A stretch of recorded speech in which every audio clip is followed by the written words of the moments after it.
Hello বন্ধুরা, যা গরম পড়েছে এই গরমে আমি ডিসিশন নিলাম ওয়াটার পার্কে ঘুরতে যাব। তো পার্ক তখনও ওপেন হয়নি, এর জন্য আমরা সকালে ব্রেকফাস্টটা করে নিলাম। সকালে ব্রেকফাস্টের পর দেখো আমি ওয়াটার পার্কে এন্ট্রি নিয়ে নিয়েছি। This is a very beautiful place.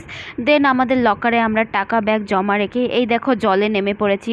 Trust me guys, এই জলে নামার পর আমার আর মনে হচ্ছিল না আমি বাড়িতে যাই, বাট কি আর করা যাবে।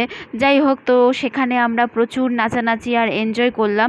নাচানাচি এনজয় করতে করতে খুব খিদে পেয়ে যাচ্ছিলো, এর জন্য জল থেকে নেমে দেখো আমি একটা স্ন্যাক্সের দোকানে গিয়ে ওয়েট করছি, সেখানেও লোক নেই। এখানে দেখো বান্ধবী আমাকে সুড়সুড়ি দিচ্ছিল, তো আমার সুড়সুড়ি লাগছিলো।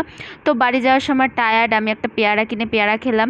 রেস্টুরেন্টে গিয়েও ওয়েট করছি, তখনও খাবার আসেনি আর প্রচণ্ড খিদে পেয়েছিল। তো ফাইনালি দেখো খাবার চলে এসেছে, বিরিয়ানি, চিকেন চাপ, salad, raita and cold drinks. দারুণ দুর্দান্ত পেট পুজো করলাম সবাই মিলে। পেট পুজো করে বাড়ি চলে গেলাম। টাটা।